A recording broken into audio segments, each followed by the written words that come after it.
meu nome é Fábio Volante, sou candidato a vereador da cidade de São Paulo, 28200. Eu quero, nesse vídeo, fazer uma análise em cima da educação no Brasil e tentar mostrar para vocês como vai a qualidade da educação.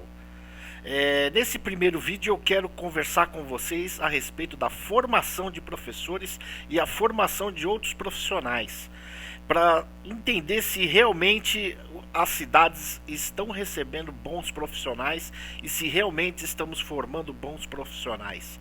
Então, assista esse vídeo e conversamos. Aparece nas propagandas da esquerda, que domina a grande mídia, assessorias de imprensa das universidades. É isso, que as nossas universidades estão entre as que mais produzem artigos no mundo. Isso é verdade. Só que eles vendem quantidade como se fosse qualidade. A USP está a 8ª melhor universidade do mundo. Isso é uma mentira. A USP ela não é a 8ª melhor, é a 8ª maior. Eu não tenho nada contra a USP, eu estudei na USP, fiz parte do meu doutorado na USP. Agora a gente tem que falar a verdade. Se a gente quer curar uma doença, o doente ele tem que ser informado da sua doença. É o que acontece na universidade brasileira. Ela está doente, muito doente. De fato, em quantidade, USP está em 8º lugar. Mas se a gente pega a posição no ranking de 2018, a Universidade de São Paulo está em 780. Tá? Então, se você pegar a lista das 1000 maiores universidades do mundo e for passando lá no mouse, é uma experiência que causa dor. Você não encontra em nenhuma universidade brasileira. Você chega na 710, você encontra a Universidade Federal de Santa Catarina no ranking de 2018. Em algumas áreas a gente está caindo ano a ano em relação ao primeiro lugar do mundo, né? Quer dizer, o Brasil investe muito e apesar disso o impacto cai. Se for uma lista de 70 países, por exemplo, a gente está em 58 em impacto, né? E muita gente me critica, fala, mas você está comparando com a Singapura. Singapura é uma potência, todo mundo sabe. A Suíça, ou a Dinamarca, né? E a América Latina? Em que lugar a gente está na América Latina? Em que posição você acha que vai estar o Brasil? De 12 países. Antepenúltimo lugar. A gente só está na frente de Cuba e da Venezuela. Venezuela por razões óbvias, né, do desastre do país, né? E Cuba tem sido sempre o último lugar da América Latina. Então, não é porque a gente está comparando o Brasil com outros países desenvolvidos que nós estamos abaixo. Todo ano eu via assim, o anuário científico da Enciclopédia Britânica e via os prêmios internacionais. Nunca tinha um brasileiro. Tem a cara da Zâmbia, da Serra Leoa, da puta que eu pariu, você tá entendendo? Do Polo Norte, tá entendendo? Da Antártida, né? Da Pinguim da Antártida, premiado, prêmio de física. Não tinha um brasileiro, porra! É produção que não serve pra nada. Pra mostrar, a mãe, olha eu. Cada trabalho universitário devia ser aqui, ó. Mãe, olha eu. É isso. Agora, se a gente olhar para dentro da área de humanas, as sub-áreas das humanas, então a gente pode ver o ranking, por exemplo, sociologia. 43 de 46 países, é lá embaixo, né? Dentre os países que publicaram pelo menos 100 trabalhos em sociologia, o Brasil tem 43 de 46. Em linguística, o Brasil está em 20º de 22 países. Em história, 37º de 42. Antropologia, 42 de 45. E aí o grande fracasso mesmo, que é educação, né? A área de pedagogia, que é 53 de 54, ou seja, penúltimo lugar do mundo. A crítica que fizeram, que é o seguinte, é porque nossa língua é o português. O português é uma língua que ninguém lê, então tá bom. Então vou comparar o Brasil com Portugal. E aí eu verifiquei que em quase todas as áreas, aqui ó, isso aqui é o rank score. Olha, Portugal tirou 7, rank score vai de 0 a 10, nota 7. Brasil 0,2. Linguagem. Portugal tirou 4, Brasil meio. Antropologia 7, Portugal, Brasil 0,8. Direito 7,6, 7,5, Brasil 0,2. Educação tirou Brasil 0, o último lugar do mundo. Isso dado de 2017. Quer dizer, nós somos o mesmo povo, Brasil e Portugal. A dificuldade de você traduzir um trabalho acadêmico brasileiro para o inglês é enorme. O que será que essa pessoa quis dizer aqui? É a maneira do educador brasileiro escrever, que tem um pouco, aí voltamos ao Paulo Freire, emular aquela pseudo-poesia, né? Quando você está escrevendo um texto que supostamente é para ser técnico. Analisando o impacto da produção brasileira, científica, verifiquei que países que investiam a mesma quantidade de dinheiro em pesquisa e desenvolvimento em relação ao PIB tinham produção muito maior que a nossa. E recentemente eu atualizei esses dados, né, fazendo uma análise de mais de 60 países, e a gente chegou num grupo de países, né, como por exemplo a Irlanda, novamente, a Estônia, que investe em torno de 1,2%, 1,3% do PIB em pesquisa e desenvolvimento e tem impacto muito maior que o Brasil. Agora, o que é problemático, quando a gente vê países que investem muito menos, por exemplo, o Chile investe 0,35% do PIB em pesquisa e desenvolvimento. E o impacto da pesquisa chilena é substancialmente maior que o nosso. As nossas universidades federais estão entre as mais caras do mundo, em dólares. Então, evidentemente, não é questão de recurso. Se a gente pegar o PIB do Brasil, né, e extrair quanto que é 1,3% do PIB investido em ciência, tecnologia e desenvolvimento, dá em torno de 100 bilhões de reais. Com apenas R$10 por mês você se torna um membro patriota e tem acesso à versão completa da trilogia A Pátria Educadora, livre de anúncios e muito mais. Entre no nosso site agora e torne-se membro. Quando procuramos nas plataformas de pesquisa, fica fácil encontrar exemplos de trabalhos ideologicamente enviesados, pouco lidos e pouco citados. Muitos apresentam pautas que os brasileiros jamais imaginariam que foram financiadas pelo dinheiro público. Na Universidade Federal da Bahia, uma estudante apresentou uma tese questionando se sapatos têm sexo, referindo-se às metáforas de gênero de lésbicas de baixa renda.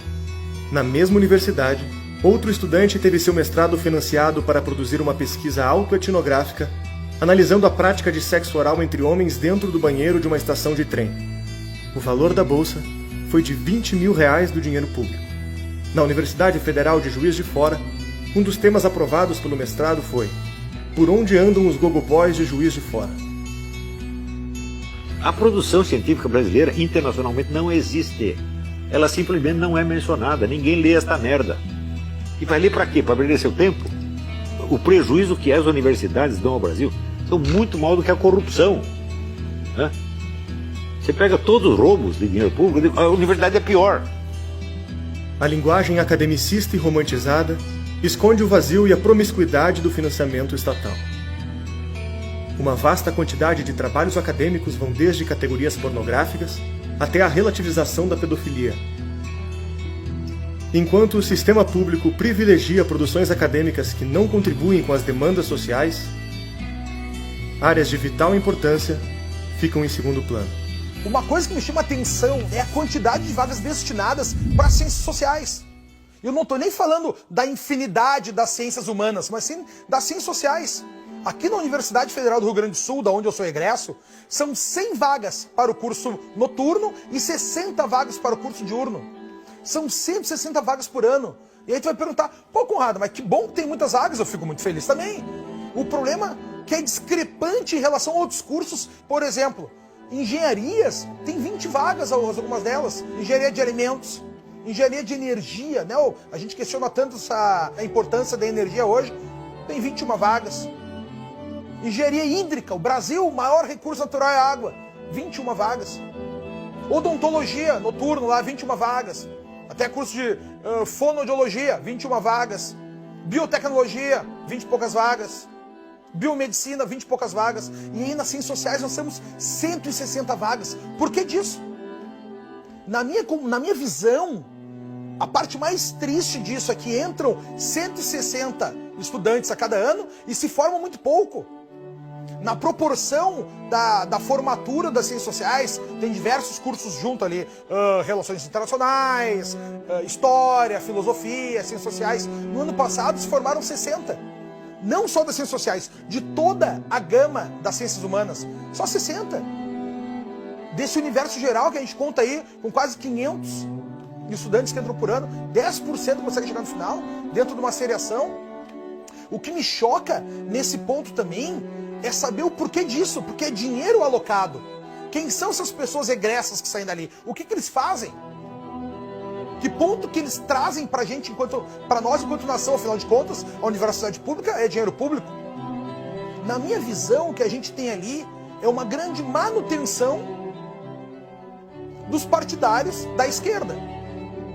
Porque eles estão estudando, nunca se formam, recebem bolsas, o investimento é maciço nesse setor e estão formando professores que fazem a continuidade desse pensamento. Mas se você olhar hoje em dia, o que você precisa para você entrar numa faculdade superior, uma universidade, né? Em função do resultado na prova do Enem, né? Se você não tiver, digamos, 600 pontos, você não consegue entrar numa universidade pública, mas você consegue entrar na faculdade de pedagogia. Né? Então ela começou a recrutar um pessoal, né, que chega com um capital cultural muito limitado. O maior problema é que nós tivemos professores mal formados e estes professores eles não estão capacitados para nos levar a um novo salto intelectual, um novo salto de qualidade na formação de alunos. Normalmente esses cursos, eles têm um argumento, que é aquela nota final que tem que entrar, né, muito baixo. Por exemplo, as ciências sociais, a densidade do curso noturno é 1,60. Eu me pergunto, para aí, a cada 3 candidatos, 2 vão entrar? Não são nem 2 pessoas concorrendo por uma vaga. Para mim, tem muitos cursos, cara, que me parece que a pessoa está fazendo só para justificar para o pai que está estudando. Entre no nosso site e saiba como ter acesso às entrevistas e cursos exclusivos. A partir de R$10 você já pode se tornar um membro da Brasil Paralelo. Contamos com você. Se você tem essas duas vertentes de política educacional, a de acesso, que é para gastar, e a de qualidade, que é para trabalhar, né? Mas percebeu-se que dar mais diploma tinha ali um benefício político importante, né? Alta população jovem no país, muitos eleitores, muita gente, as famílias dessas pessoas, primeira geração. Então, o apelo político de você mandar as pessoas para a universidade é brutal. A gente viu no que deu. Então, quando você fala mais matrícula, você tem gasto com infraestrutura, inauguração de escola, aumento de matrícula, etc. Gasto com contratação, então os professores gostam, os sindicatos mais ainda. Né?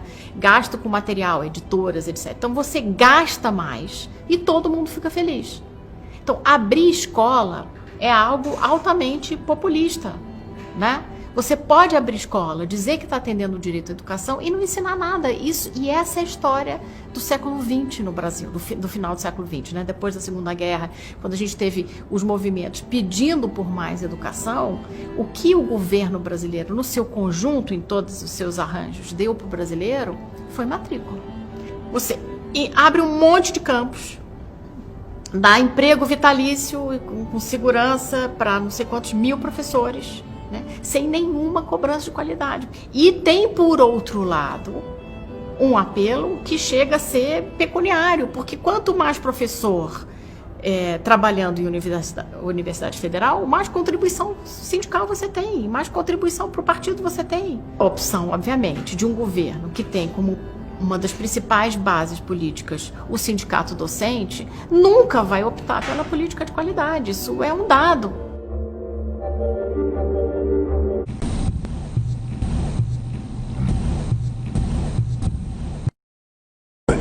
Como eu fui oposição há muito tempo, eu cansei de viajar ao mundo falando mal do Brasil, gente.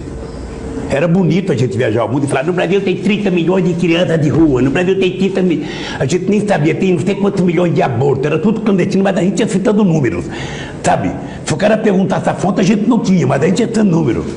Eu não esqueço nunca, eu estava debatendo, o Roberto Marinho e o Jaime Lerner em Paris.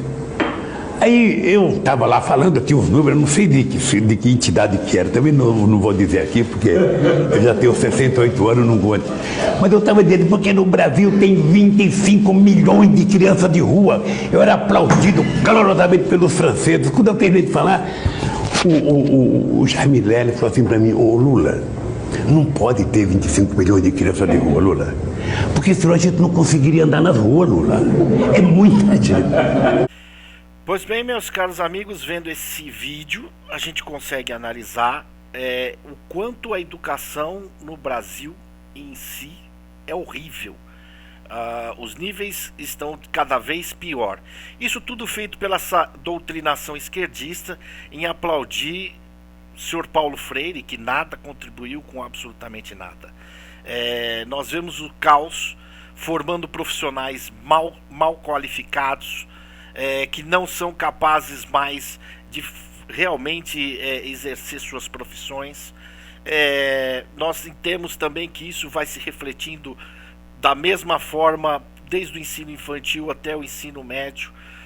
Temos que lutar contra e combater efetivamente essa doutrinação esquerdista, que realmente esteve muito mais preocupado em fazer a sua militância no plano de poder do que propriamente trazer uma qualidade de ensino para o nosso país, para se desenvolver o nosso país, para fazer as coisas andarem para frente. Por isso, vamos combater de vez todo esse esquerdismo mais uma vez. Vamos votar nos conservadores e vamos lutar pelos conservadores. Eu peço para você de São Paulo votar em Fábio Volante, vereador, 28200, para que eu possa lutar e combater dentro das escolas municipais o fim dessa doutrinação. E para a Prefeitura de São Paulo, Levi Fidelis 28. Muito obrigado.